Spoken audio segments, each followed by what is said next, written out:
Hi guys, welcome back to my channel. Today we're going to be talking about ghosts because it's October and we're trying to get spooky.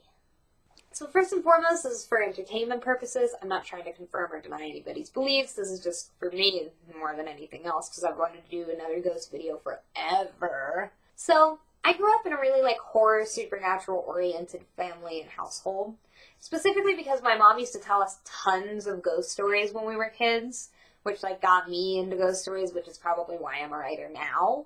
And she also used to pretty much let us watch whatever horror movie she was watching. So I think the only thing we were never allowed to watch was The Exorcist. So I saw a lot of very graphic horror movies at a very young age, and it was just kind of it didn't bother me, it didn't freak me out. I just got super into it. I mean, really into it. And my favorite movie was the 1990 version of Night of the Living Dead, and I loved Candyman, and From Dusk Till Dawn, which is obviously a very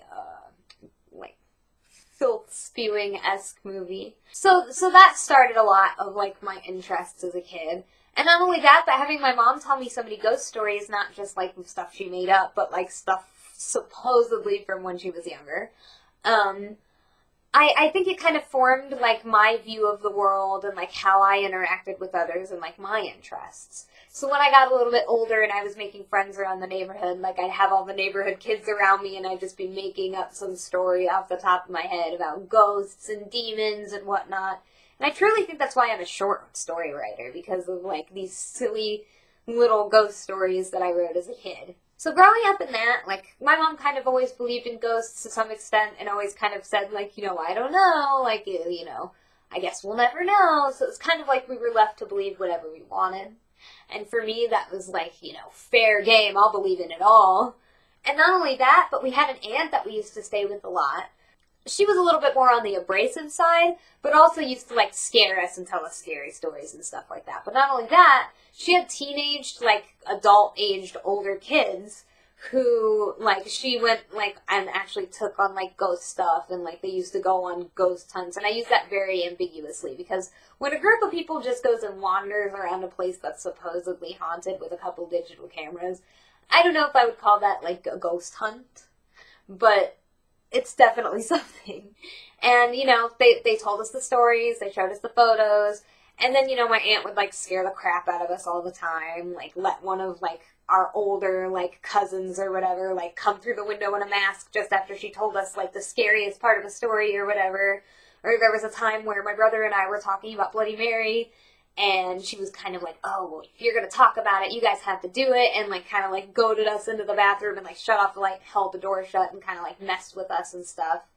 There were a couple times that my aunt took us, to supposedly haunted places, but I only really have one significant experience, and it was one of those, crybaby bridge situations, and if you don't know what that urban legend is, it's kind of everywhere has this bridge, essentially, where, some baby died on it somehow, and so you can hear a baby crying at night, and your car might stall out, and you might see, handprints and footprints that are teeny tiny on, your windshield or whatever, and, this specific place they were taking us to was renowned for having a very spooky, barren, woodsy area around it, a very narrow street, and, the only, real building out there was, this spooky barn.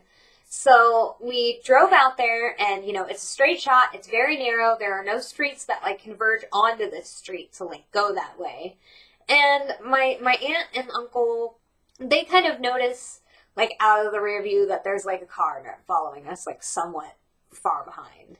And, it's just, headlights behind us, and, they've got to be going to the same place, there are no houses down there or anything like that, so we're kind of okay, and they never intended on getting out of the car anyway, but now they're definitely, we have kids in the car, we're not stopping, if people are trying to come down here, we're just trying to go. And the thing is there's no real place that you can turn around without it being noticed. So, we drive all the way to, where the bridge is, and the bridge is, closed off because people go there all the time. And it's kind of a narrow turnaround. And this car was following us close enough that with this time, it should have converged upon us and, needed to turn around as well, but it didn't. So we're driving on this narrow road, back the other way and leaving, and, I will say that, in the barn that we passed both there and back, there was a red light, like, in, like, the upper area, like, where that little tiny, like, window is.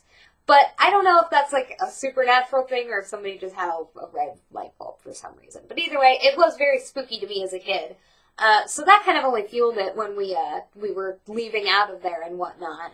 And eventually these headlights kind of appeared pretty far behind us again, and there was no way that they could have, like, turned around that we saw that, like, we wouldn't have noticed them. So it was just very, very strange. And it definitely freaked me out as a kid and, like, tested my logic a little bit.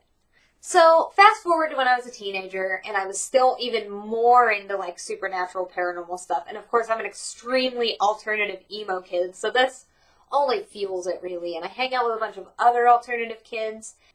And specifically, we used to go to a lot of cemeteries. Because when you're a teenager, there kind of, like, are only so many places that you can go that you feel like, alright, if I get caught here, I won't get in that much trouble. And with cemeteries, I've always noticed that they're kind of, like, peaceful. Like, as somebody who does believe in ghosts to some extent, you go somewhere and, like, if something's there, it's almost like there's an energy that's, like, a little unsettling and a little bit anxious or, like, maybe sad or, like, uncomfortable or just charged in general that you feel. And, like, in cemeteries, it's just, like, quiet and peaceful and, like, not like that.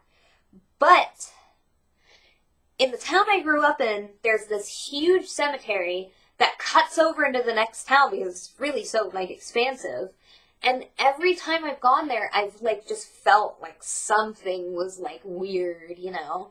And it's a place that you can go and, like, kind of walk around for a while, and it's almost like, you know, park-esque in its expansiveness. So around the time I was 16, I was dating this guy, and we used to go to cemeteries a lot, and that cemetery, you know, we both knew about it. And we were both one night, we were like, the night's perfectly clear, there's not a cloud in the sky, the moon is super bright, like, these are the perfect nights to go out, like, because you can see really well, you don't have to take a flashlight so you won't get caught, like, it's, you know, the best time. So we were really excited. I called my best friend up at the time, and she was like, bet, I want to go too. So we all go out to this huge cemetery, and it's nighttime, and, like, it's bright enough and, like, open enough in this area that, like, we weren't uncomfortable or scared or anything like that. So my ex, he was kind of like, I have to go to the bathroom, I'm going to go take some pictures, like, off to the side. You guys, like, want to go, like, with me, or are you guys okay on your own? And we're like, no, we're fine, we're not scared, nothing's going to happen. Like, we had kind of gotten to the point where we felt like there was no way. And I cannot explain this to this day. So my friend and I are walking, and it's very bright, and, you know, it's a very open, expansive space, and, you know, when the moon is pretty full, I mean, it's pretty bright outside, and you can see very well. And, you know, we're talking, and we're really honestly talking about how, like, wow, it's really, like, the vibe here, like, is very, like, comfortable and, like, strange. Like, I really felt like I was going to be terrified, but, like, I feel something, but it's not, like, scared. And then, like, my friend kind of, like, you know, she gives me, like, hand on the shoulder, and she's like, hey, you know, birth names, stop, turn around. And so I kind of, like, turned my head, and, like, it was like, I got, like, the corner view, and it was just kind of like this guy, and he was really tall, and, you know, it was very bright, but I couldn't see a goddamn feature on this dude. Like, it was a shape, and, like, that's it. And it was like, we're both standing there, and we're kind of, like, frozen, because of course your immediate thought is, oh, fuck, it's the caretaker, I'm gonna get in trouble. And it's like, we stand there, and it starts moving towards us, and it was just something about the way that just freaked me out immediately, and I was like, we've gotta go. Because it wasn't so much that I was afraid of getting in trouble, it just something immediately struck me as, like, I gotta fucking run. So it was just like, run. So we both booked. And we found, like, this person's, like, tombstone that, like, their, like, family had surrounded by 4, like, rather large bushes that had grown up quite a bit. And so it was, like, fairly cloaked right there. And we just kind of huddled, like, behind the screen. And we're like, no, please, don't hurt me. And it was like, we didn't hide that well. So I feel like if it was a person, like a person that worked there, they would have chased us all the way down, you know? But instead, it was like, we booked, and immediately it was like nothing was behind us. And like, I immediately wanted to go home. I was like, we have to stay right here until, you know, the ex finds us. And he found us, you know, and I was like, we're not going anywhere else. We're not walking any further into this place. We are going home. I'm done. And so we went home. And I went back there a couple more times, like, at night with like, my ex and with a couple other people, like my sister, her ex at the time, and, just, you know, whatever. And, I didn't see anything like that again, but we did, like, it was, like, bright light kind of darting around our feet. And I felt like it was a little too luminescent in its own, like, being to kind of be like a rabbit or something like that, you know? And it just darted across our feet, and we had just been walking, and we were like, we gotta go. Something doesn't want us here. We gotta go. So we booked. We left. After that, I think we went to a couple more places, but I never really had any other remarkable experiences. And, like, I think that's just the way it goes. I think some people are lucky and some people are not. Like, I think you can go to some place that's, like, not even that haunted and see a ghost like once in your entire life.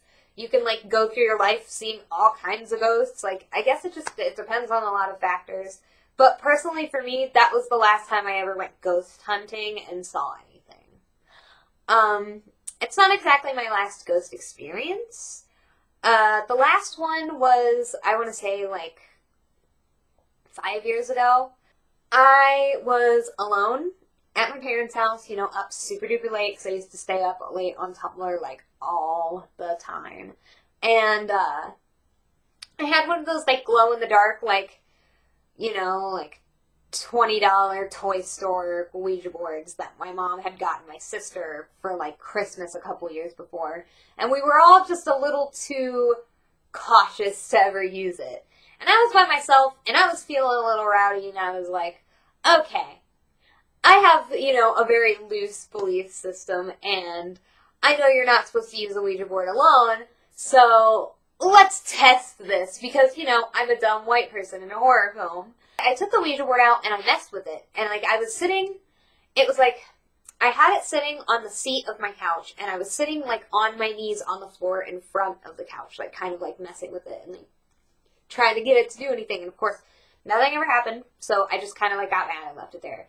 Moved over, so back over to the computer, because it was, like, right in the living room, and I was just on Tumblr for a little bit, and I'm sitting there, and I hear, like, you know, something, like, crumpled to the floor, and I look over, and it's, like, the Ouija board, but it's, like, somebody, like, pushed, like, it was, like, it slid off and fell flat. So it was, like, it was still laying face up, and the planchette was still on top of it. And, like, I feel like if one of the cats would have, like, went over and messed with it and, like, knocked it over, it would have had to flip over, and, like, it literally was like it was just gently pushed and it just fell straight down. Or even like it was pulled and then put down. I don't know. It was really, really freaky to me. I put that thing away and I seriously have never fucked with a Ouija board since. It's one of those things that's like, maybe I'll test the waters. Okay, that's horrifying. That's enough for me. I believe that, like, these beliefs and these, you know, experiences, which, you know, you can take them however you want. You cannot believe me even. I don't give a shit. It's just, again, this is purely for entertainment reasons, and I'm just, you know, telling you guys about my situation and my deal. But I think this is definitely fueled about how I write my stories, because I feel those specific feelings and experiences kind of fuel the like experience I want the reader to have when I write my stories. So it's like I have a couple like ghosts and ghouls that I've written that are very reflective of the experiences I've had over the years. Personally, I'm a believer in ghosts. I believe if you take into account the fact that we're all kind of made up of energy in a way, and energy can't be really destroyed, it's just changed.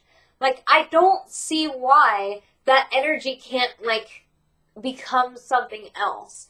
And, like, that doesn't mean, like, traditionally what people thinks it means, I guess. It just means that, you know, there's something beyond what we understand, and sometimes things just happen that we just don't understand, you know? There are energies out in the world that we'll never be in tune with until we are those energies ourselves. So, that about closes up my talk here on ghosts. And just in general, this is really why I write the stories the way I write them. This is why why I'm into the things I'm into.